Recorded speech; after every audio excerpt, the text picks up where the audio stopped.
Hey guys, it's Donnie Salvo here, stand-up comedian and co-host of the Nothing's On podcast, which you can find on the Taylor Network of podcasts. And I want to let you know that I have joined forces with the Raging Knights Firefighters Motorcycle Club to put on a comedy benefit show to benefit the Connecticut Burn Care Foundation and the Arthur C. Luff Children's Burn Camp. Okay? And basically what I did was I called up some of my friends. And I said, hey, man, this is what's going on. It's for the kids. Okay? And so who answered the call? I'm going to tell you. From the Finger Lakes Comedy Festival, Mr. Dave Sheehan. Johnny Benson, the owner-operator of Extreme Comedy and host of Bear Man Beer podcast. Kate Clancy from the hit YouTube show Charlene Cuisine. And nationally touring comedian Mr. Brian Barganier from Public Access and Chill and the Bullpen Therapy podcast. And we're all getting together, and we're going to put on a show for you to raise money for these kids and these causes. Where is this taking place, you might ask? Well, I'm going to tell you. Join us on Saturday, May 18th at the Strand Theater, 165 Main Street, Seymour, Connecticut. All right? It's $25 a person. Doors open at 7. Get yourself a little cocktail, relax, and then the show starts at 8 o'clock. If you're looking for tickets, you can call Thomas Owen at 1-860-387-8499 or Mr. Joe Navin at 203-812-8642, or just go to Eventbrite.com and search RKFFMC, and it'll come right up. You get your tickets right there. We are going to have so much fun. You're going to be mad if you miss out. It's limited to 275 seats. I want to see it sold out, man. So what do you say? Join me, please. It's very important. It's very important to me that we sell this out. We raise money for these kids. So, once again, go to Eventbrite and search RKFFMC, all right? Strand Theater, May 18th. Please be there. Thanks. And enjoy whatever podcast you're listening to that is going to come on right after I say these things. Or you already heard and you're listening to me now. Or wherever they're going to put it. You know, I'm not telling them what to do. They're doing me the favor. Anyway, come see us Saturday, May 18th, Strand Theater, Seymour, Connecticut. Please, please, please, please, please. Thank you so much. Good night. Good luck. Have a nice day. Take care. Follow me at Donnie Salvo Comedy on Instagram. Bye. Hey there, this is John from Pint Comics. And I'm Lloyd, also from Pint Comics. And I'm the other John, and you get it by now. As you may know, we sometimes use language on this show that can be described as Filthy. Okay. reprehensible, Crude. Sure. nasty. Oh, yeah. Come on, guys. We all know that it's just plain out gutter talk. You've been warned. Listen in.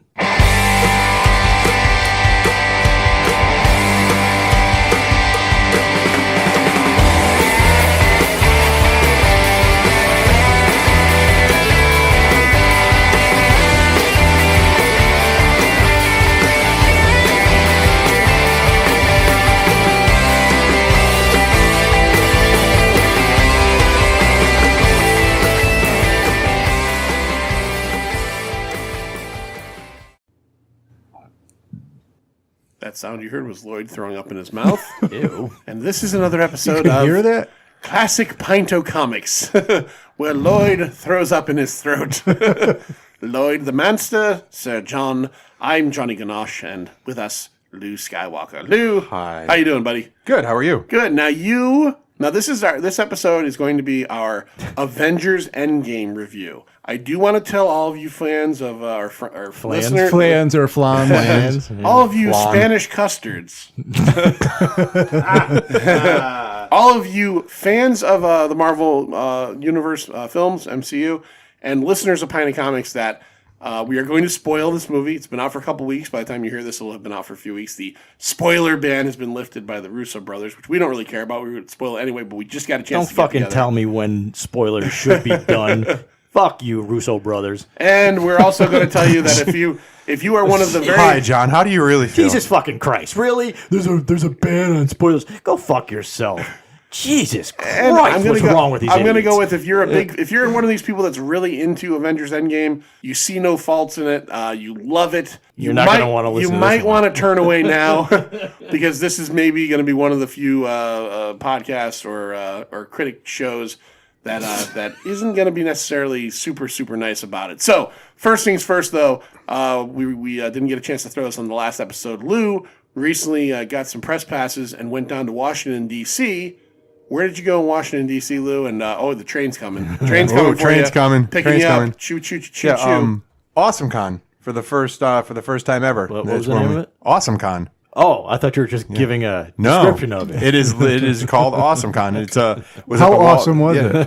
it? It was great. Yeah. I didn't want to use awesome. wasn't awesome. Awesome Con was awesome. If you're going by Mitch Halleck's rules, you have to. You have to. So Awesome Mitch, Con was awesome. whenever I say to Mitch, like, I love your show, it's great, he's like, yeah, it's terrific. I have it was at the Walter E. Washington Convention Center, which is basically right in downtown D.C. Wally Washington. Yeah. What made it even better was my hotel was like straight up across the street. Yeah, so it was really nice. I'd wake up in the morning and like all the guests were staying there. So we had like one morning Lou Ferrigno was eating breakfast at a table across from us. Yeah. Did he give you a shitty look? Okay, well, you know. Yeah. He gave me a shitty look at a con, man. I'm not going to say anything. Yeah. We were checking in and Martin Cove was ahead of us in line. Oh, Yeah. I mean, it's like Crease. Yeah. From Karate Kid. Yep. And you see pictures of like a lot of like Will Wheaton was in the hotel. Will Wheaton. Will Wheaton. Will Wheaton. Yeah, no, it was a fantastic hotel. How was the traffic getting down there? Oh my god, dude!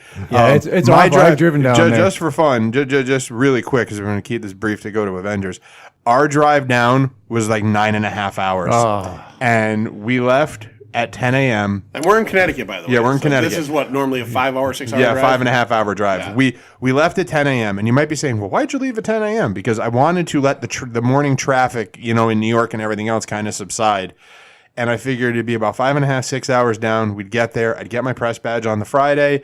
I would walk the floor, kind of get a feel for it so I can hit the ground running on Saturday. Mm-hmm. We didn't get to the hotel until about 8:30, 9 o'clock that night. All of New Jersey was a monsoon. We were stuck on the highway in Baltimore. In park, my truck was off for an hour because of an accident. And the only nice stretch of highway the entire way was Delaware, which basically you blink and you're through Delaware. So it was it's quick. pouring rain, pouring rain, stuck on the highway for an hour, and then into D.C.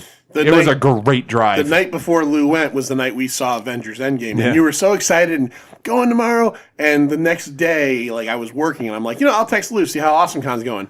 And I texted him and he just texted me back. He's like, this has been the worst fucking trip ever. I'm still in Baltimore and it's been pouring. He goes, I'm seriously thinking about turning the fuck around. Dude, at one point, I was looking at my wife. My wife went with me. At one point, I look at my wife and I go, I am seriously considering about turning this fucking truck around and going home. And Lou, you're the one, right? Remember? Well, obviously you remember it, but what was it, like 5, 6, 7 years ago? You went to go see that shitty band Coldplay in Mohegan Sun. Mohegan Sun. And you didn't, right? Mohegan Sun in Connecticut. And it was snowing. It snowed so hard, it took like 5 hours to get there. I remember that day. Quick story on that one is I thought I was going to be smart. So before we left, I said, I'm going to check the traffic cameras. So I go online, I check the traffic cameras on 95 and everything else, and everything looks clear. Well, what I didn't anticipate was the hour between when I checked the traffic cameras and I got down there, because by that point, the snowstorm had moved in and it just blanketed the highway in about like a foot of snow. Hey. And now at the time, I owned a Kia Soul. Ooh. So I didn't do this in my truck.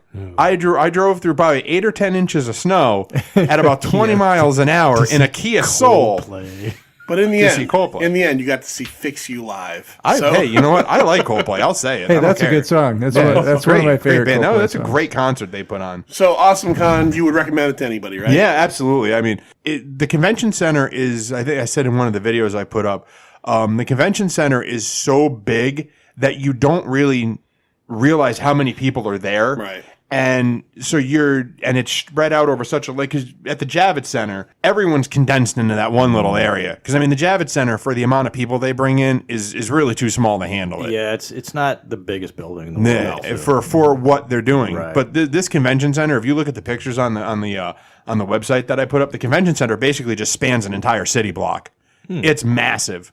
So everything is spread out. Yeah. And while there are probably just as many people as New York, you don't ever have that like that year you and John and I got stuck in a mass of humanity and literally couldn't move. We got stuck and like coming off carried an along. escalator in what I can only describe as It's like a current. like a totally dressed orgy. Yeah. Like, Wow.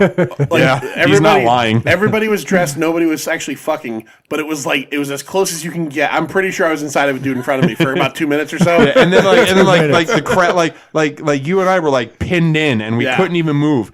And then like when the crowd moved, we just got carried along with it. You just glide. Yeah, you're not even. You're like almost like picked up off the ground. That was the year that I don't think we've ever told the story on the podcast, but that was the year that that was the year that, and this is Johnny Forklift. This is the moment in your life where you know you want to be out of somewhere bad, and and you don't realize you ever do something you didn't realize you do, and someone's like, you just did this. Yeah. Me and Lou, we used to go 2 days to New York Comic Con, and it was a Friday and Saturday. This might actually also be the story I told the same year with the Five Guys. Yes, probably. Yeah, probably. But I don't think we ever told it on here. No. We were leaving for the second day, and like at this point, we're like 2 days in, we're fucking done. All we want to do, because you don't generally eat those days, we want to get back to Connecticut, go to Five Guys, eat like 9 burgers, and then just go home, and that's it. And as we were leaving at the end of like day 2, we're walking to the front doors in the Javits. We're still like up in the floor. And there's this guy standing in front of me, this little guy. He does like the cornerback move, right? Where as I walk ahead, I go around him, and he moves directly in front of me. He's doing this unconsciously too. He's not being a dick, but it's like one of those moments where you go back and forth with somebody. Yeah, you're dancing. And I go to move to the right, and he shadows me to the right. And Lou sees all this. Yeah. The part that bears like mentioning is the guy's not looking at John. So like they're like nut to butt. Yeah. Like John's like I'm looking at John from like maybe 10 feet away, and we're making eye contact with each other, and this dude's back is to John. So as John's trying to go left, this dude shades left, and as John moves right, this dude shades right. John at this point. And like I've only seen John get like this a few times since I've known him. Like the veins started popping out of his head because we wanted out. John, and I've never seen another human being do this since. He grabs this dude by the shoulders, forklifts him off the ground. And I don't know if anybody remembers Rob the Robot and how that worked on the Nintendo where you'd pick that up and like you'd have the little spinny top and then it'd drop it. He picked this dude up by the shoulders, spun to the right, put him down, and walked by. And the look on this dude's face was, I mean, his eyes came out of his head. Yeah. And like he didn't know what lifted from behind. Yeah, I think hoisted up out of the air. We get to the door at the Javits Center, which is like 5 minutes later, because we're just walking, we're not talking. And Lou's like, dude, you picked that guy up. And I'm like, what? He's like, you, and I'm like, I don't know, man. I don't think I remember doing that. I don't remember this. But I did. He did it. I admit it. I just, it was like, what are you doing? Something gets in your way. You move it, right? Yeah. Well, it was just like I couldn't get this guy out of my way. Well, that's so what I moved do him. with kids. We wanted out. You know? He wanted out so bad, man. He just forklifted. I forklifted him. I wanted to get on the fucking van back to the Grand Central, and I just didn't want to be around this guy anymore. And it was truly amazing because like it was like everybody's had that moment in your life where you're walking towards somebody and you walk and then you each go one way and then maybe you go one more way and it's over. This guy was like not looking at me and it was like he had like fucking like eyes in the back of his head because I'd go this way, go that way. I'd turn sideways, he'd turn sideways. He was like, I will block you no matter what without looking at you, motherfucker. And the punchline of the story was it was Jim Lee. It very well could have been. Let's just put it that way. It very well could have been. But yeah, so Johnny, it was. Yeah, I didn't want to touch on that, but it was a little Asian guy. Yeah. It was. Are you saying Jim Lee's a little Asian guy? I will freely say. Yeah. I will freely say that Jim Lee's a little Asian guy. Because I saw him at New York Comic Con the year before last. He walked by me with a portfolio in Artist Alley, and I did my thing I do, where when I recognize somebody, I say their name out loud. Yeah. And I go, Jim Lee! And he looked at me and went, hey, how's it going? And the one takeaway I took from seeing Jim Lee in person, which he doesn't do shows a lot. This is a businessman at this point. He's not really, was his hair was almost totally gray. So he's either he was coloring it for a while, or it's just that, maybe it's gone at that point. Working with Dan Didio, he could go gray. And number two was the fact that without even joking, he's extremely short. I will not say the gentleman's name who's a friend of the show, who also does work in the comics world, because I'm not going to do that. But he has actually said to us before, like, that Jim Lee is surprisingly small in person. And when I saw him, I was like, holy fuck, that's Jim Lee. And he's only 4'5". But I was going to say, before we go back to the AwesomeCon thing, you also have like the weirdest, like when we go to shows together, John and I have this thing, like we don't separate, because when you're at the big shows, like if you lose each other for hours, and it's impossible to, so we're generally like within proximity of each other. This dude though, if like, he has the weirdest thing where, like, if he goes, like, I got to go to the bathroom. He's met Neil Adams in the bathroom. He's met, like one time I went to the bathroom and, like, Jason Aaron just strolled up to the side of him. He's like, hey, man. He's having I had a whole conversation with Jason Aaron while I was in the bathroom. Did you you're at Scout? Met John Barrowman in the bathroom in Boston on the way to the bathroom. That was at the Boston show I think we went to that a couple years ago. He walked by me, the 1 minute I'm away from you. You know what I mean? Like sweaty you're like, hey, Boston Comic-Con. Who did we meet outside of the bathroom? Remember the wrestler? Who was that dude? Diesel. He shook my hand. His fingers were touching the crook of my elbow. Yeah. This dude, right? He comes out of the bathroom, right? And I immediately recognize him, even though I don't watch wrestling. I'm like, what's his real name? Kevin Nash. Kevin Nash. This guy comes out of the bathroom. I know that name. long hair, like, you know how wrestlers' hair is always somehow wet all the time? Literally the size of a door. So glow. He is fucking, he's probably 6'10". He's like 7 something, I think. He comes out of the bathroom, and as I'm waiting, were you standing next to me, or were you coming out? I think I was waiting for you to come out of the bathroom. Okay. I was outside of the bathroom at that point, so maybe you were coming out. Bathroom coming out. He probably But has it's to where squat he to use meets the urinal. He starts to walk over towards us. Yeah. And as he's walking towards us, he just locks eyes with me. I don't know the guy, but I look at him, and I recognize him because he was actually in the Thomas Jane Punisher movie. He played the Russian, right? And he's been in a few other things that I've recognized him from. He's eyeballing me. So he walks over, he looks at me, and I just look at him, and I nodded at him, and he puts his hand out. And then he He shakes your forearm. Eats my hand like a crocodile. And as I touch his hand, I look at him, I go, man, I couldn't take you. And he goes, oh, it'd be easy. He goes, I'm old and my knees are fucked. And then I said, dude, have a great day. And he's like, have a great day. Well, I'm trying to think. We also met Jerry the King Lawler in line for hot dogs. Yep, in line for hot dogs. Yeah, he was behind us in line for hot dogs. This is after he had the heart attack. He had a heart attack, So apparently. I'm not thinking And hot he's dogs eating were the hot greatest. dogs. Jerry Yeah. the King Lawler is an old school wrestler, the one with famous for the Andy Kaufman shit. He had a heart attack on TV during on Monday Night Raw. WWE Monday Night Raw thing. This is like within the same year, and he's in line with us to get hot dogs in New York Comic Con. Richie, that- there was that the Step's doing year the you job. stiff Virgil. I didn't stiff Virgil. Yeah, Virgil. I didn't stiff You went over to Virgil. say hi to him, and he's all like, "You want a picture?" You're like, "Yeah, I gotta go." The $1 Million Man Ted Bye. DiBiase's valet Virgil, who was a wrestler when I watched wrestling. I went over to him, and at that point I hadn't gone to a lot of cons, so I didn't realize that if you don't want to get roped into buying something, you just don't talk to some of these people. Yeah. And because I went over and he had the $1 Million belt on like a pedestal, and I just went, dude, I just want to tell you, man, and he looked good. He looked did. the He same. really did. He really I went, did. dude, man, I used to when I was a kid, I used to watch Superstars every Saturday, and he's like, $50, you take a picture of me in the $1 Million belt, and I'm like, no, I just wanted to let you know. He's like, Keep walking. He just kept talking, and finally I was just like, let's sneak away I from gotta Virgil. go now. Yeah, Jason Aaron was cool because that was right after Scalped ended. Yeah. And I was waiting to get Rick Remender to sign something. Lou was in the bathroom, and Jason Aaron just comes over because he's friends with Rick Remender. As we're sitting there, I look over, it's Jason Aaron, and I went, dude, I just got to tell you, man, because Scalped, literally the last issue was like 2 weeks before that. Yeah. I'm like, that was one of my favorite comics of all time. I said, and you stuck the landing. I'm like, seriously, that was not, there was Scalped was really good. that issue, incredible, that final issue, incredible. like tied it up perfectly. And there was a guy standing next to me, and he goes, "Oh, thank you so much." And the guy next to me goes, "Well, when do you think you're going to do more Scalp? Do you think that?" And I went, "No." Jesus. I said to the guy, I go, "No more Scalp ever."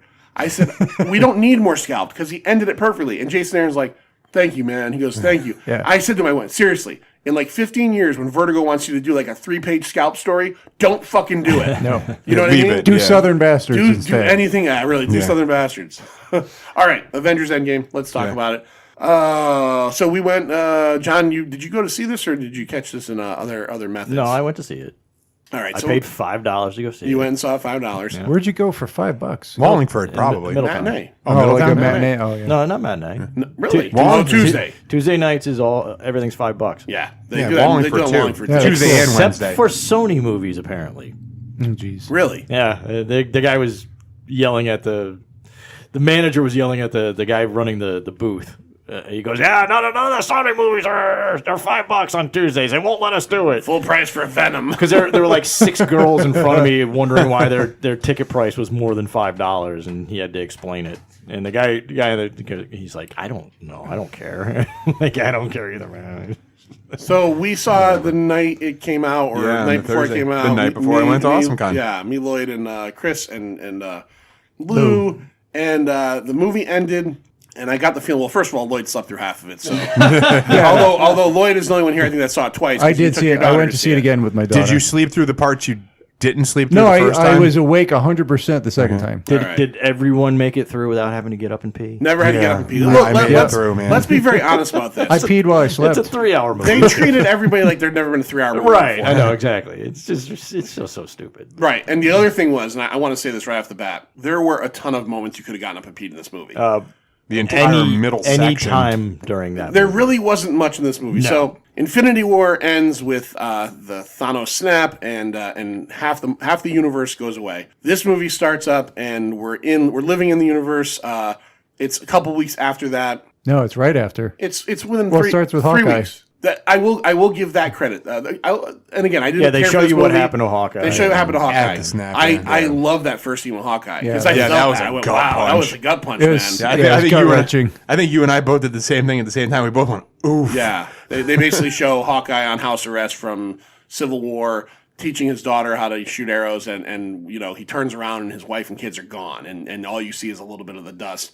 You know what happens. The rest of the Hawkeye story Was terrible. Where he becomes Batman, or he becomes, I don't know, the Becomes Punisher. Ronin? He becomes the Punisher because of of this. Which He gets a tattoo sleeve. did he have a tattoo sleeve? His entire left arm was tattooed. Was it And a mohawk. Okay. Oh. Yeah. What? Yeah, Tattoo sleeve and a mohawk. Shitty mohawk. I didn't. He I had, didn't. He got emo. Self-shave. I was gonna say. He Apparently, put on guy liner. apparently, amongst all the people that disappeared was Hawkeye's barber, because now he's got a shitty mohawk. Yeah, good. It's all self-done. But you got the original Avengers, and they decide that they're going to go find Thanos.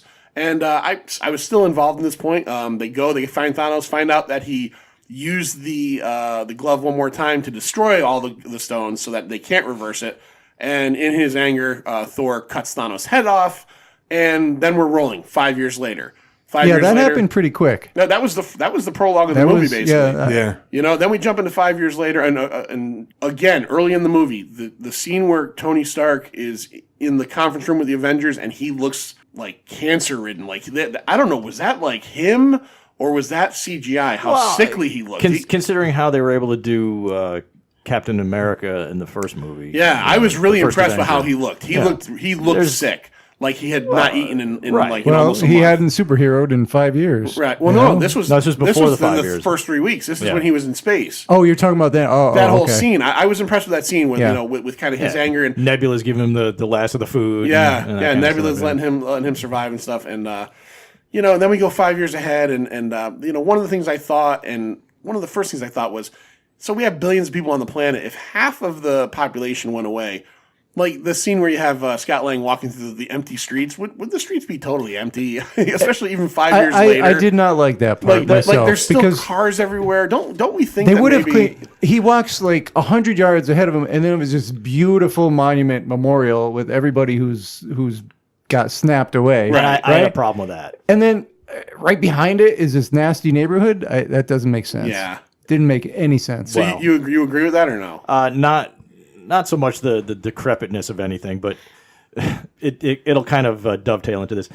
The fact that whatever's left of society in that particular part of the country in California decides to build a monument in 5 years, it would still be being built. Yeah, There's no way they would have finished any of Right, that. right. How many people? They don't even know how many people were gone. Well, not just that. You know, they it's had all time to part of build a it. monument, but there's fucking Yeah. cars still on well, the street. yeah. There's a lot of stupid things like that that make no sense. It's just all for the movie to give you impact, Right. You know, and unfortunately, it fails miserably on many parts of the impact. Mm-hmm.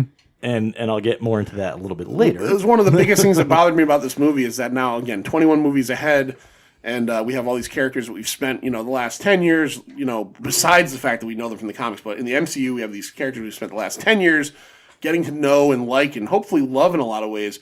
And I felt like there were so many swing and miss like I keep hearing about people, like different podcasts I listen to and just Facebook and stuff, how it's like I couldn't hear the movie from the sobbing. I'm like, what the fuck were you crying? And I'm the guy that cries over everything. I cry. We had an episode about the shit we cry about. There was nothing in that movie to cry about. There was nothing that made me cry. There was a couple scenes that like got me, like the Hawkeye scene. That was shit. That sucks. The family scene. Which scene?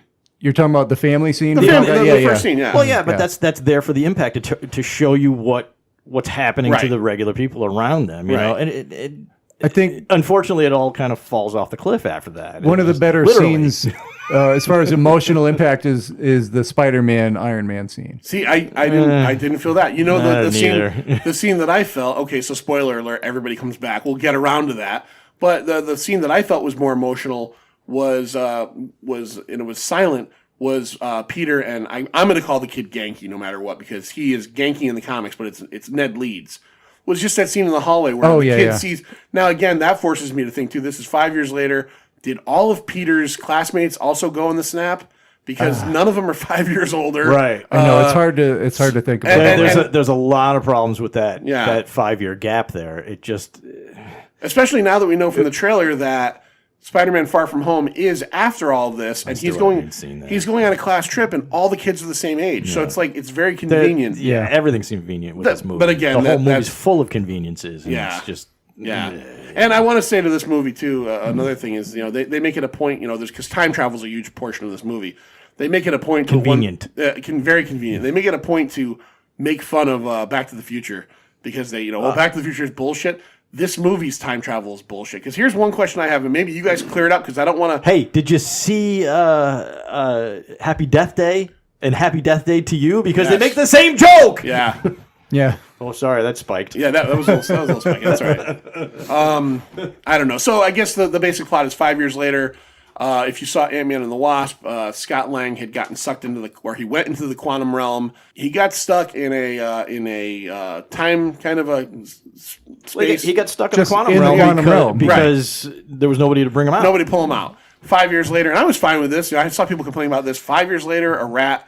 The rat's really the hero of the story. The rat is the hero of the story, and I was actually okay with that because I would have had more of a problem if the rat spit him out within a week. 5 years is cool because that could have just accidentally happened. But he comes out. But notice, like you're saying, Lloyd, on all the abandoned vehicles, their van got stuck away in storage. Their van was in storage, yeah. Somehow. Yeah, okay. Convenient. Yeah. Without being looted or whatever. This is Now, Avengers. I have another convenience. question. Yeah. I have a question regarding the quantum realm and the time. It's not time travel, but the time difference in what was it, Ant-Man and the Wasp? Yeah. With Michelle Pfeiffer in there. She aged. So she aged, and when she came out, she was appropriately aged to Hank Pym, correct? Right. More or less, yeah. But she was in there for. Right, but she was in there forever in their time, but in her time, it would have been much shorter, the way Scott Lang described it. Well, was he like said it 5 felt hours. like 5 hours. That was the Doesn't- official sound of the quantum realm there. Yeah. Well, But anyway, yeah. all I'm saying is it I don't want- didn't really jive with me. They didn't establish that previously. And I guess think they changed the rules. I guess I try to. Of course they changed When- the rules. It's for Yeah. it's for this plot. Yeah, that's what I'm saying. I guess I try to not think too hard about time travel stuff. Yeah, when it I know, comes to you these can't things. do that. The biggest problem I had with all the time travel stuff from the whole movie, and maybe I've only seen the Because movie they once. broke their own rules. Well, not just that, but here's the one part that made no sense to me. So when you get through the movie later on, and you get the two nebulas, then Right. they take the return Pym particles from the newer Nebula and give it to the older Nebula so she can go back in time and infiltrate the Avengers. Okay, fine. All the other Avengers used their one return trip. Mm-hmm. How did she use that machine to bring Thanos here? Did I miss him getting Pym particles? I don't know. She just turns the machine on and he comes through. But when they made it a point that you needed the Pym particles to go anywhere in that you had to go through the quantum realm. That's a good point. I didn't even think about Yeah, that. I just by that time I had already given up on the story. Here's the So- thing: anything to do with time travel, you just have to accept it and determine whether you like the And that's story. fine. I'm sorry, Seth MacFarlane said That's it it. best in that episode of The Orville. I don't want to get into a conversation about time travel. I'd rather chew glass. It's still It's interesting, so but it's true. still interesting that this is a movie that now, unless I'm wrong, again, I only saw it once. Right. If they did just make their own rules, then it's like a fuck you to the audience in a way. The whole movie's a fuck you to the audience. Right. Yeah. They even made it a point to show you Steve Rogers in 1970 having to steal more Pym particles to make more trips. But Thanos has no Pym particles, as far as I know. Again, if you're listening to this and you're going, there was the scene where the only Pym particles I ever saw him take were the ones he gave her to make the trip back. He probably was able to replicate Yeah. it. It's in a scene that's deleted. Ebony, it's on the DVD. Ebony Maw. or some comment we just don't remember. Yeah, and that's very possible. If I'm wrong about that, I'll be the first to say, hey, sorry. But it still doesn't make up for the fact that at best, this is a mid to low grade Marvel movie. I could easily name 10 that were better or more enjoyable. 10? 10 off the top of my head. Wow. That, to me, easily, that were more enjoyable than that movie. This was a weak ending for everyone that's saying it's the greatest ending to all these movies. And it's a fan service. It's a complete and utter fan service, and it's a little pat to the head to everyone that's been watching these movies from the last 15 years. Yeah. That's all it is. Is it fun to watch? Yeah, I enjoyed myself for $5, but I enjoyed myself watching Solo for $5. There are certainly, and we'll talk about this, we're not just going to rank on it, and I wanted to bring that up. What did you like about it? There are certainly things I liked about it. There are things I didn't like about it. Characterization-wise, Lou, what did you not like? Whose character did you feel was disserviced by this movie? Who did you like, in terms of, who do you think they did a good job with? The Hulk. You thought they did a good job with the Hulk? I don't. I mean, out of all the characters, it's the only one that sticks in my head as interesting and fun. See, to me, I mean, because my thing about it is, and like I said, I understand where you're all coming from, but in my head, maybe Thor. I mean, it was silly. Fat Stoner Thor. Yeah, Fat Stoner Thor. The dude Thor. I totally I did was, not. I was over that after the first. But you know what the thing to me Asgard is it's scene. follow me through my logic here.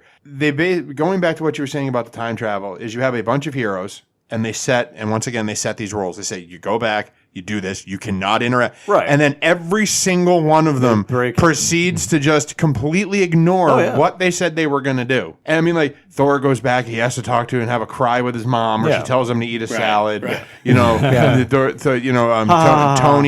Tony has to, just get everything screwed up. Although the revisit to the elevator scene was cool from Captain America. I think the one of the few characters that I don't think that they disserviced in this movie was Captain America. Oh, I disagree. Really, completely. I liked a lot of the stuff. But then he goes back and screws with the timeline at the end. Completely. Really? That's Yeah, the whole thing with No. Him saying that he thinks they disservice Captain America. well, no, that's what I'm. He completely screws with the timeline. Oh no, he does. But I'm saying overall. Story arc. I felt like he was No, it was giving awful. some. He was. I thought he was giving some good stuff in there. That again, fan service, pat to the head. I see. He didn't bother me. But see, that's what I was saying. It's I only if you say to me what character sticks out. You know what I mean? The Hulk stood out just because it was entertaining, and that's not saying much. You know what I mean? It's kind of To me, I thought one of the best things in the movie was I personally like the fact that, and again, I didn't care for the movie much, but I like the fact that, especially after a movie where we got none of him, that Paul Rudd got a chance to do a little bit more, and they really did focus on him quite a bit. In terms of it was the 6 original Avengers and Ant-Man. But yeah, the Hulk, as a Hulk fan, here is my problem. And this is going to kind of work into fan service, so I get that. But you just spent this there were certain moments I felt that this movie should have had in them that somehow they forgot to write.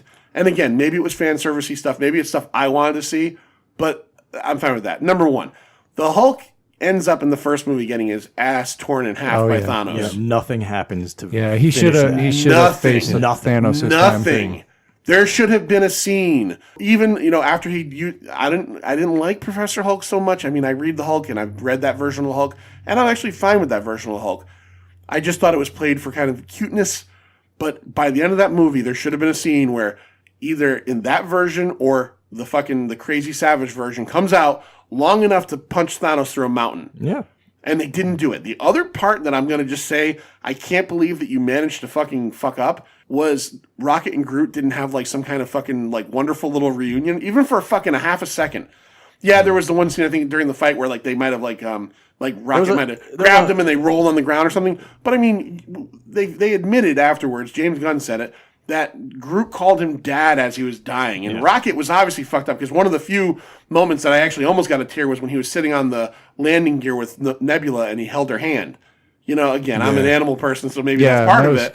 But I'm saying they should have had a moment. They should have had a moment where it's like, you know, I am Groot, you know, and like, you know, buddy, you know. There was one little hug scene. It was quick. Yeah. You know, I mean, it was very much like, you know, I mean, I know it's going back to The Force Awakens, was how in that scene in The Force Awakens where Leia hugs Rey and then Chewie's just standing there like a dickhead.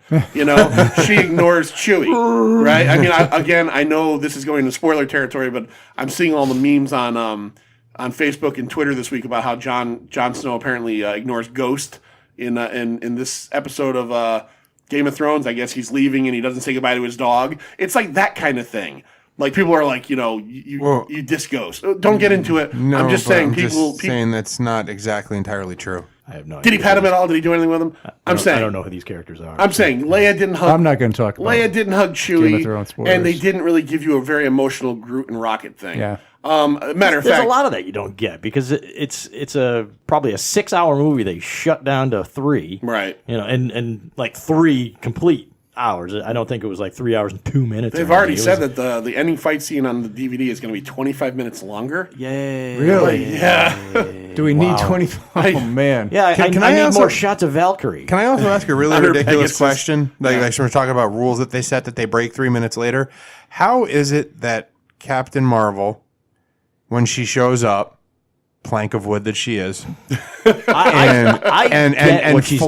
flies through the ship and destroys it and lands on the ground, then needs an escort of people to get the Infinity Gauntlet 40 feet and manages to lose it? Yeah. Well, It's like her entire thing. Her entire entrance is zoop. She goes through the ship. She blows it out of the sky, and then it's like, I got to get this gauntlet to Spider-Man, and it's like, we'll protect you, papa. And it's like, well, she doesn't really need your freaking help because she just took that giant ship right out of the sky. Yeah. Then she's trying to go 40 feet with it, and she gets it knocked out of her hand. I keep hearing about I'm sitting there watching it, going, what the? I thought fuck? the battle sequence in Infinity War was better. It was. Honestly, there's one moment. This one is so dark. There wasn't a moment. Yeah, it's dark, and there wasn't a moment except for maybe Cap picking up Mjolnir, which was cool. Yeah. There wasn't a moment that rivaled Thor riding down that lightning bolt in Infinity War with Rocket and Groot. And then the great sell by Banner. You're right. You're all screwed now. Yeah, they did the Hulk even fight in the end? He's in a cast the whole time. Yeah, I don't even. No, he didn't. And you got Fat Thor, and then Fat Thor was the best thing for the movie for me. Really, absolutely, really, absolutely is the only character to have any kind of development from the earlier movie. I felt he had development, but here's my problem with it: I get it. He did not save the day in Infinity War. He chops Thanos' head. It's too late. Now he's wallowing in pity, which is something like a Norse god or whatever he is would do, drinking mead and playing Fortnite. And as Uncle John from the Great Dead Air show on WESU said to me, did you notice they made him a stoner when he's using the Visine? Oh, sure. Yeah, they totally make him a stoner. But the thing is drunk, stoned, Gorgon gamer, there. fat. There's that one scene where it's like melted ice cream. Hey. There's the one scene where he says Thanos. Fat gamer. There's the one scene where he says Thanos. And he gets serious and grabs the Hulk and says, we don't say that name here. Yeah. And we don't say that name here. And I like that scene. No, we don't say that name. I like the fact that, they showed his pain there. Well, but then for the rest of the goddamn movie. It's there. It's just you have to look for it. But it's not even that. He goes back. Here's this guy who's got like PTSD from something. Yeah. And all of his friends are calling him fat for the whole fucking movie. Yeah. Like, honestly, I'm not trying to sound like he's out. I'm not trying to sound like I'm like a body shamer, but it's like these guys, it became a running joke. Where in real, I don't want to say it's a comic book movie, so I don't want to say in the real world. But it's like this dude is the jokes fucked went up. on At too some long. point, I kind of half Way too expected long. him to grab the hammer and like transform back. I was Yeah. expecting That that would've been myself, cool. yeah. That would have been Yeah. great. And I actually felt like, again, because I want to pepper and stuff I liked, I did like that scene. Because, first of all, let's just admit it. Any movie that brings us back to Thor the Dark World is Yeah. immediately starting a little low. But the scene where he reaches out and gets Mjolnir and he's excited because he's still worthy, that was really cool. I like that. I did kind of half expect him to go to fucking Chris Hemsworth like Australian God, and he didn't. And that, again, that's fine. I'm okay with that too. I was okay with that, because as I was watching, I'm thinking, how many of these, again, Vikings back in the, how many of these guys were fat guys named like, fucking Jormund that are like just giant bearded, mead drinkers that are still smashing people's heads, and I'm fine with that. I just felt like the jokes went the on jokes- way too long. Of course, because they needed to have some comedy in a supposedly dark movie. But I get a lot of people complaining about how Thor, you shouldn't. This should have never happened. This, he should have never gotten this depressed. I'm thinking, he's depressed about a million things, Right. including the complete and utter decimation of his people. His people, his You know, world, he lost his eye. I mean, he's everything. gone through some Yeah. shit. They barely even mentioned the fact he lost his eye. I mean, it just kind of a Yeah, I completely forgot that they gave him off-cut a moment where his mother was like, "What's wrong with your eye?" Yeah. Well, I mean, Lloyd, you're kind of quiet. What did you? I mean, you saw it a second time. You went where none of us went. What did you enjoy this movie more the second time, or did you? Yeah, I did because I was awake more. Yeah.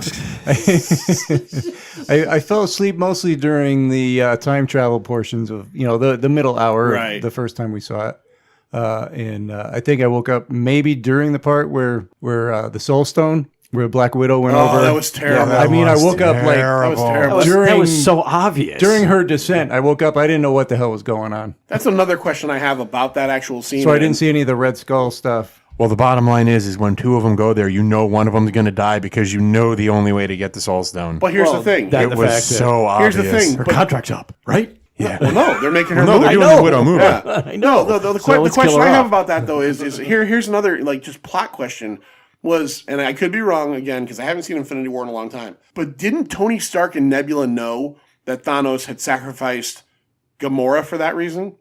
Yes. Yeah. So wouldn't someone have said whoever goes to They knew Vorthos that, or whatever? That's what Vormir. Vormir. They never said that they are talking. That's the whole reason for the fight. when they got there. Yeah, once but they they knew were that there, ahead Once of they got time. there. I thought he told them that when they got there. I could be wrong. I thought that the skull said to them again that He does say that Yeah, to he them says again, it to but them. but they're very well aware of it. Okay. All right. I still. Okay, But even- that's the thing is, it's like, But they drag it out. But they see, the drag thing it out is- and it just didn't work. is you as the viewer already know the rules, Right. And the thing is like when they broke up the teams to go back in time and they said, okay, Hawkeye and Widow are going to Vormir. It's like, okay, one of them's going to die, Well, that was pretty obvious. and it was pretty obvious which the hell one it was But going to that's be. my question is they never addressed it before they left. Like, the rest of Hey, the by the way. Hey, by the way, one of you's not coming back. See you later. Thank you for your service. It was just like it felt to me like they let them go BT and then dubs. They BT dubs. One of you's dead, and and this is the second time in a Marvel Avengers movie that they've made you think Hawkeye's dead and it's not him. They did it with Quicksilver, right, in the last one Yeah. or two ago, whatever. because it would have been Quicksilver and Black Widow this time. Yeah. But I'll tell you, I did like. I think there was some character development with Black Widow earlier. Like you could see how haggard and how affected she was. Like when she was in the Avengers Tower, Yeah. and all the hologram people were there. She yeah. just looked so world weary in that scene, and I like that. I had a problem with that, and it goes to the whole premise of the movie. The reason that when Thanos finally comes back and decides that my future counterpart did it wrong, instead of half the universe, I'm going to destroy everything because you people don't look forward, you look backwards. Right. The entire movie is looking backwards. Right. Every Yeah. single thing. When you go into the timeline, they're going backwards to get the stones. No one's moving forward. The entire movie is about member berries. Remember that time? Remember that time in Guardians of the Galaxy? Remember that time? Remember that time? Remember that time in hitting the desk. remember that time in the Winter Soldier? Remember that time? And that's the entire movie. Remember? Both movies, or one movie, however you want to count it, would have been better served if they had just stuck to the original version Oh, of Thanos. sure. This new version of Thanos, in my mind, He's not a villain. this new version What do of you mean, Thanos, new in my version? mind, just with the whole angle with him wiping out half the universe's Makes no population because of resources, it just, in my mind, shoehorned them into a corner. If you had made him, definitely. if you had just literally made him Thanos and just said he's wiping everything out because he loves death, his infatuation with death. I mean, even on a normal scale, I think they would have been better off, because at least then he would have been, I hate to use the term black hat villain, but he would have been more of a black hat villain, and it would have just been easier for them instead of going into this whole situation where, he could have, this whole situation where they got to go back, and it's like, and like you said, member berries, and it's just, his entire motivation just never made sense to me. It doesn't make sense, and it gets undermined in this movie completely. Right, Just well, go with especially it. Even if you were to say, like his motivation in the first one, and you were to say, okay, I get it. He wants, for resource reasons or whatever, half the universe gone. When you do get to this one and the younger version comes and then he becomes just a total villain. Now I'm just going to destroy everything because fuck it. Not just because fuck it, Well, because no one here can move forward. No one's doing what they should have done when I did this in the first place. Right. Well, he actually, there's a line where he says something about like, just because, you people have annoyed me, I'll destroy all the worlds. It's like, oh Christ. I don't know. It's just like you said. It just it loops itself around in weird ways, in bad ways. He's like, well, I wiped out half the world's half the galaxy or universe's population because resources. Now I'm going to kill all of you because reasons. Yeah, and it's like it's just one of those weird. Like he's like, well, I guess future me didn't go far enough, so now I'm just going to wipe everyone out. Right. Yeah. Like why? So I'm exactly. just gonna show. That's basically it. It's like, why are you so angry? It's weak. Now I'm just gonna kill it. It's very weak. What? And whereas if they had stuck with, I just want to wipe things out because I love death and I want her to love me. Yeah. At least he would have had one clear-cut You mean motivation stuck with through from it. the comics, right? Yeah, Right. That's what I'm saying. So they Like, never introduced his character as he was in the comics. Right. No. Well, He's in love with death, which is it's death, but it's lady death. the kind personification, of thing. personification of death. Yeah, But the thing is like He's giving her soul. it's basically. like I said. The first one, I want to kill half the universe because resources. Now I want to kill everyone because meh. Whereas if his clear cut motivation was I want to kill everything because I love death and I want her to love me, at least he would have had one singular motivation through everything that you could have fought. Yeah, I get you. It's just a bland motivation. They just to get and they just kind of like logic themselves into a corner in this one that I couldn't buy into. Yeah, but I didn't really buy into it in the first one. Fat Thor. Anyways, Stop body shaming Smart Thor. Hulk. Stop body shaming Thor. Well, Smart Hulk kind of bored me too. he totally bored me. I don't know. And Like I love said, the he Hulk. just sticks out in my head as a character I thought was interesting and fun. It gave that's not saying Ruffalo much, some but- good lines, and Yeah. it gave him some good. I like work. And he gave Ant-Man a taco. So that was cool. That was funny. I actually liked the whole scene with him and the Ancient One. I like Yeah. the That fact- was really good. I like the fact that so if we are going to have to go and remember that and remember this, I like the fact that we got to see the Battle of New York from, hey, Stephen Strange is still fucking, he's in Midtown doing He's surgery. operating on someone. Who's at the Sanctum Yeah. Sanctorum? Oh, cool, man. it's I didn't the think I'd ancient see her one, again, And, the whole thing where I love that bit where she fucking does the same thing she did to Strange, Yep. where she pushes Banner's soul out of the Hulk's body. That was And sweet. and that was a Yeah, nice, that was that cool. was like again, whether or not, we're going to follow our own rules in time travel. Yeah, it but was I- a good but I little need lesson. that. But I need yeah, that. I knew that right there. But no. I don't know. No, So it's really well done. I mean, again, it's just all throwback. This is stuff that they could have done at any given point. They didn't have to make it the end game. So did you in your second screening, or John in your screening, did you hear any of the sobs that people have been talking No, about? I or- didn't. No, Sobs. I had a couple sitting near me, a younger couple, and it looked like the boyfriend had brought the girlfriend so she could see the movie because she was just like dialed into this thing. Right. And she was like, the two of us were laughing out loud in a theater. It was a full theater with, I don't know, maybe 20 people. On a full Tuesday night. theater with 20 Oh, people? Full theater, 20 people. Oh, okay. There was only 20 people in the theater. Yeah. Did anyone sit directly behind you? Yes. Like in an empty Some theater? right in front of me, and you get to pick your seat when People you're do getting that, your man. ticket. I don't creepy. understand. I told you. wrong I with told you people? this. Yeah, No, that's no. what I'm saying. I've told this so story, weird. probably not in the podcast. Serenity. Yeah. The movie, did you ever hear the story? Yeah, I heard it. Went to see Serenity with my friend Mike Wilder, who's no longer with us. We went on it was a week after I got married. I couldn't see it. We go and see it, and we're at the Wallingford movie theater. We sit down in the middle of the theater. Tuesday night, nobody there. This couple come in, and they sit directly behind us in an empty theater with just the two of us. And they sit down, and they're just fucking... No buffer at The all. movie hasn't started yet, but they're sitting there, and they're Kicking your talking. seat. You know what type of people these are. Yeah. They're talking already. They're louder than normal. They're munching on fucking popcorn. They're moving bags around. And the movie's about to start, and another couple walk in. And I see the other couple come in, and I see them wave, acknowledging me. Yeah. They're not waving to us, because I don't know who the fuck these people are. They walk up, they come an aisle behind, and they come behind us, and I'm like, now 4 fucking people. and this was a moment where the guy who just came through in this group said, I wanted to kiss him on the mouth, because he leans over and he goes, why would you sit behind the only 2 people in the theater? And they got up and fucking moved. And I felt like giving this guy a fucking trophy for having a fucking brain in his head. Why would you sit behind the only 2 people here? Unless you're going to fucking like jerk off into their hair or kill them during the movie. There's no reason to be this close to me. You know, unless you're trying something, unless you're a pickpocket, get the fuck away. And this is back when seats were old-time right behind other seats. Yeah. Not like reclining seats. Not like the there's- reclining seats where you got like fucking a couple of feet or This whatever. is why I always need my spot. Yeah, you were weird about your I spot. am weird about my spot. You were weird about the I am spot. totally weird about it. All right, so you know what we've been bashing on a little bit. Why don't we go around real quick and Lloyd, what was some stuff you dug about this movie? Oh, jeez. Even if it's just a moment. Was there one moment that you went, "Wow, that was fucking cool"? Wow, was that cool? Go to someone else. All I right, can't Lou, think. what was cool in this movie?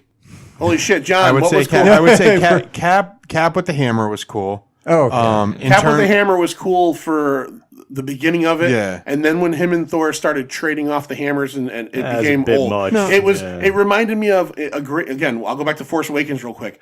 The first time in Force Awakens when Han takes Chewie's bowcaster and uses it, you're like, because he's like, this thing is great. By the time he does it like the 4th time, you're like, it's not fucking cool I'm just anymore. saying, like Cap with the hammer was cool. I like the scene where all the sorcerers open up the portals and everyone comes through. yeah. I did like the way I want to say I did like the way that started with him hearing Falcon and just the what's Falcon always say to him? On your left. On your left. Yeah. I like the way that they brought them back with that. You know, like you hear him and he's like, what? And then on your left. I actually got goosebumps in that one scene. I was like, that's fucking cool.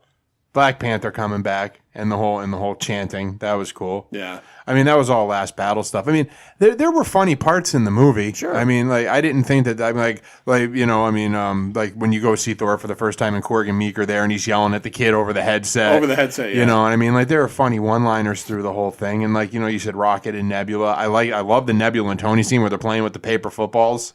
Oh, At the very beginning, that was great. And she can't stand losing. Yeah, You know, I actually I've never seen I paper gotta be- football look so hard before. Yeah, that they game were- is so fucking easy. Well, I don't know how they could have well, done it. listen, do you play paper football the way they did it, or did you do it the way we did it when we were kids, where you had like 4 downs to get it hanging off the edge of the table? Yeah, I did that. that's What how you're I saying, did well, it. all they were doing was just kicking it. just and kicking it. That's Yeah, but the you've easiest part of it. never had to teach a cyborg alien either. I honestly so. thought the first 15 or 20 minutes of the movie was cool, and I thought they were going to take it in a pretty interesting You know, I direction. thought liked the them. scene where they stormed Thanos was pretty damn good. Yeah, I like when Yeah. they cut his head off. Yeah. And I was like, wow, that's pretty. I mean, that's different. That's not like it's not how I expected it to go in the first 15 minutes, and then it all kind of bit downhill. Yeah, the 5-year later jump was kind of drag. I mean, I liked seeing Jim Starlin in That the was support cool. group. That was cool. So That was all, cool. all the background there and all the history there. Well, if you had watched Community, you would have seen like half the cast members of Community. were in there. Ken Jeong was the security guard with the mustache. Yeah. And Nicole, what's her name? Nicole, I can't think of her name. Yvette Nicole Brown.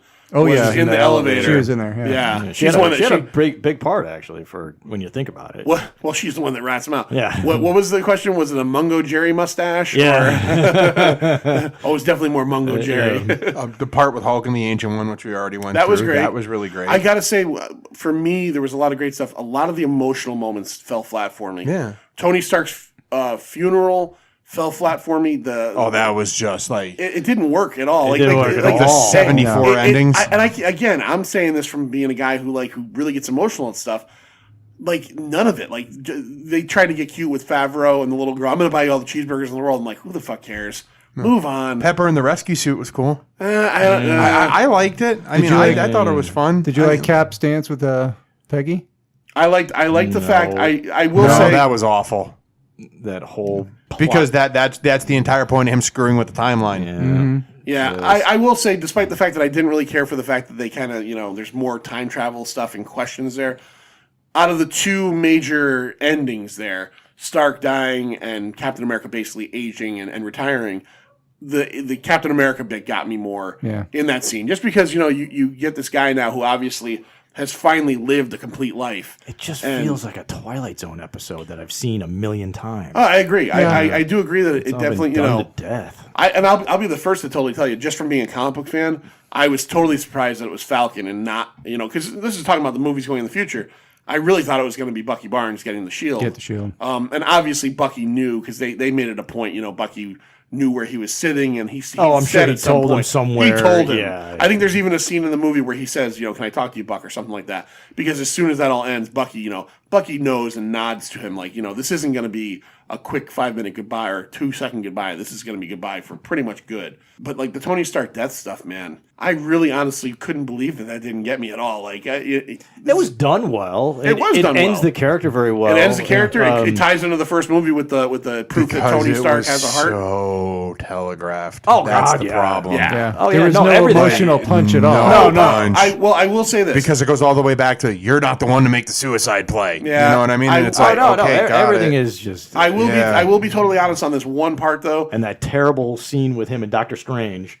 Yeah, and when they're he's pointing the finger at him. Oh, I'm like, come on. Yeah, this is the one. and then like the ham-fisted attempt to make his sacrifice seem like more than it's. I love you 3,000. Oh my God, shut up.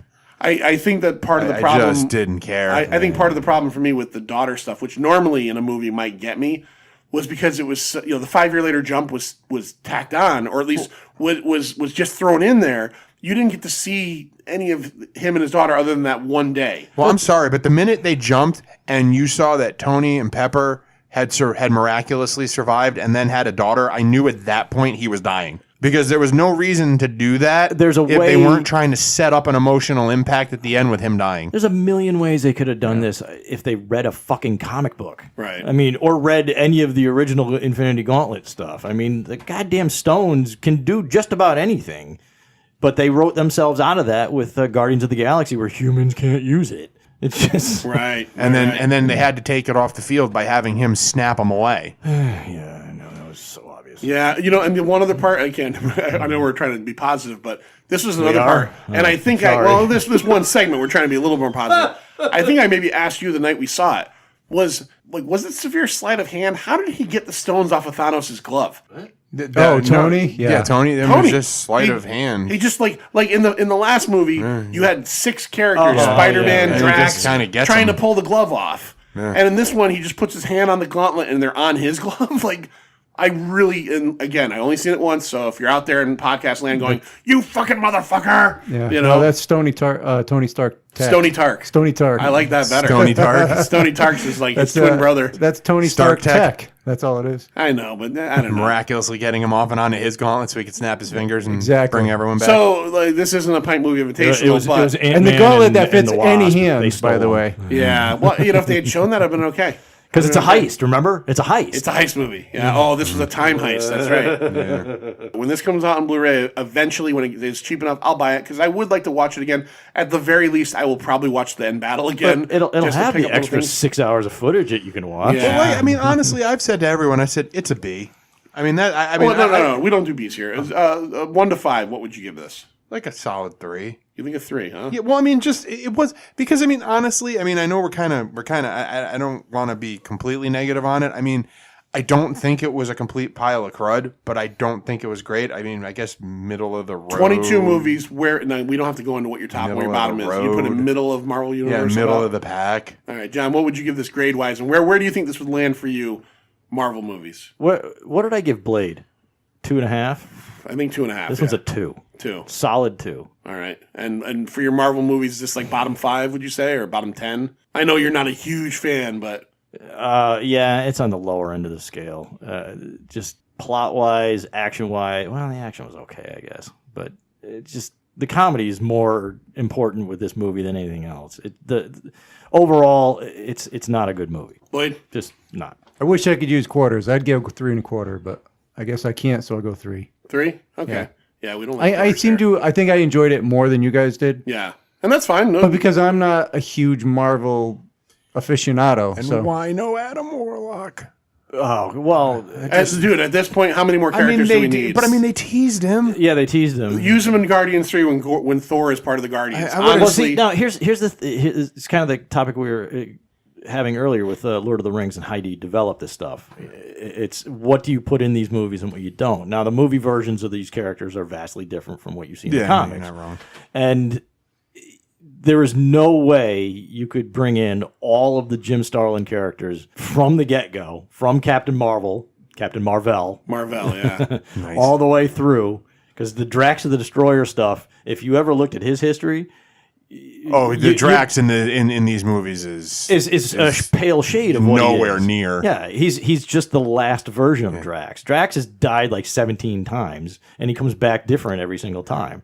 And Did anybody also think it was weird that, like, I get you don't want to be a that's what the downer, thing is- but no characters that came back like died again, like in this giant battle. Like, it would have been kind of cool if maybe one or two of them actually died off again, like for real. Like they come back through and then, like, you know, I don't know what's her name. well, Daredevil wasn't there, so who knows? Clementif, you know, what's her name? Mantis. Mantis gets a fucking like. Who I hate what they did with her in the movies. Get a fucking. Yeah, I know, because that's a classic comic character right there. Mantis is actually really cool. She gets a vibro axe through her head or some shit. I mean, it would have been nice. Like, hey, you know, it's great everybody came back, and it's too bad Mantis didn't make it.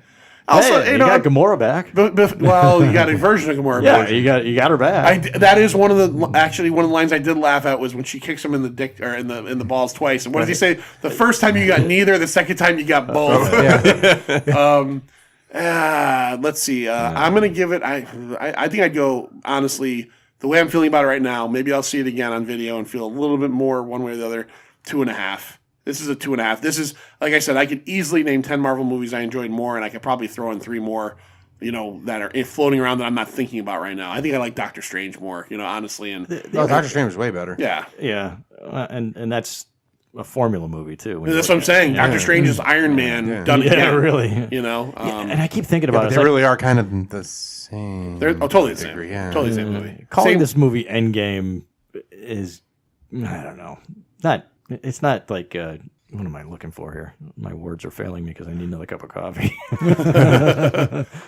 It's not a misappropriation of the word. It's just like because it's an end to certain characters, but it's not an end to this whole storyline. You got all these other characters you're going to follow through in this Phase 4 bullshit that you're going to push at you. And this is in Phase 4. I mean, you know, again, I think it's partially saved by the fact that Fantastic Four and X-Men are now going to be part of it. Yeah. If they hadn't made that deal, Phase 4 would be like Quasar. Like, what are they going to do? Well, it I'd is. totally watch That's a the Quasar thing. movie. It's like you've got Shang-Chi and Replacement Cap. Quasar's awesome. So Quasar's awesome. yeah, you guys I are like way Quasar. beyond me now. Did you read Quasar? Yes. I read Quasar. Quasar is not awesome. I like Quasar. The nega bands. well, the nega bands are important when Yeah. it comes They to are Marvel. important, Yeah. but I don't know. And Quasar, Wendell. Yeah. You know what, Lou? We're going to, for a future episode, character's I'm I'm going trying to think. Yeah, Wendell. Wendell something. let's get like the Because first... because Quasar changes and Yeah, then ends yeah. up being what's her name for a while.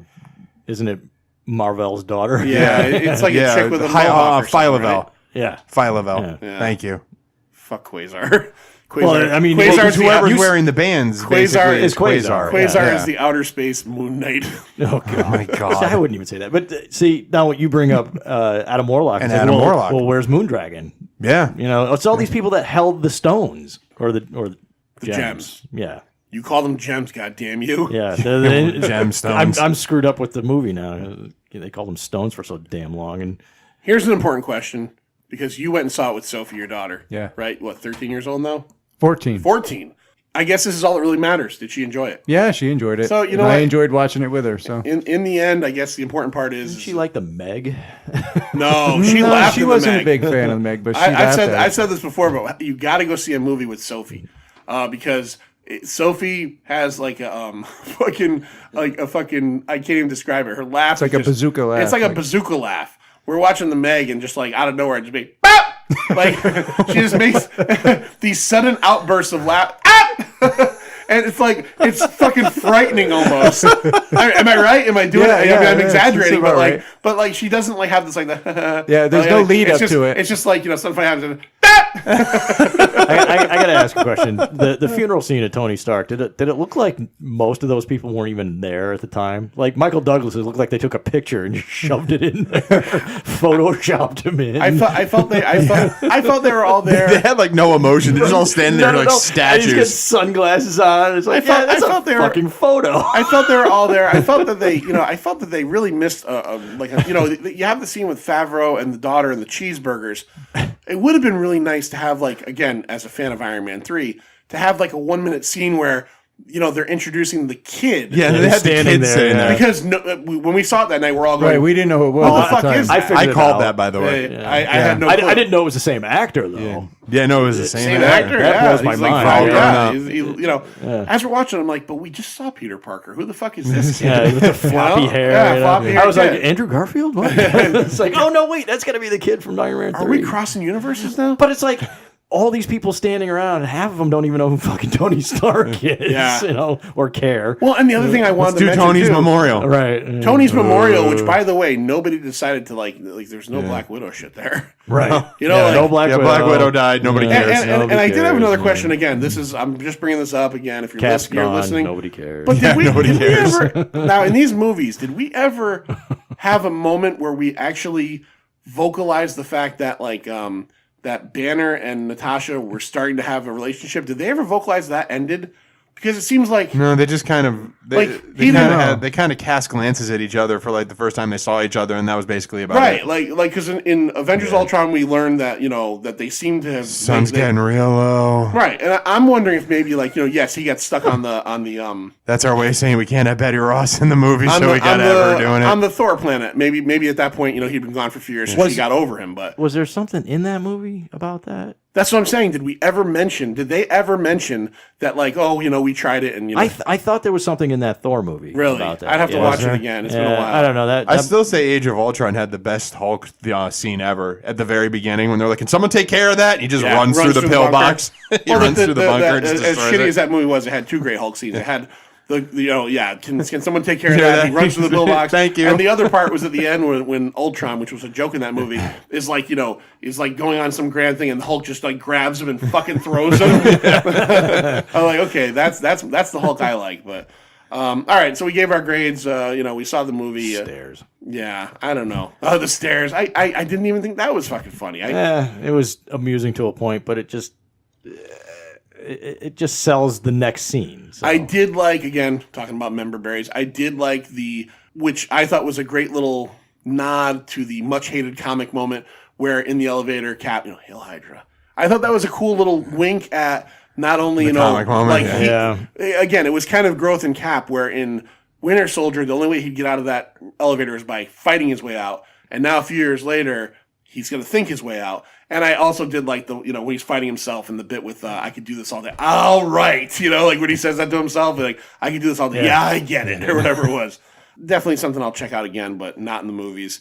I'm not one of these folks. There's a guy on my Facebook page who's I think the first weekend saw it 4 times. Oh my god! Wow. Yeah, 4 fucking times. How much has this movie made so far? Billions. It's like actually $1 billion a week. Did it beat Titanic, or is it almost going to beat Titanic? I think it beat Titanic because James Cameron the other day came out with it beat Titanic. It's still Avatar. Avatar's the next one. It's got to. That's right. Avatar was top. I forgot. So it beat Titanic. Avatar 2 got delayed to 2021. I know everyone's heard. Yeah, we're butthurt about that. I'm waiting for his Aquaman movie. Oh, there's already an Aquaman movie. Yeah. Well, the news. I mean, we're not going to make this a podcast, but the news about Aquaman I read today is that Jason Momoa is writing the script for the sequel with a writer. So wow. Yeah. That might be a mistake. Yeah.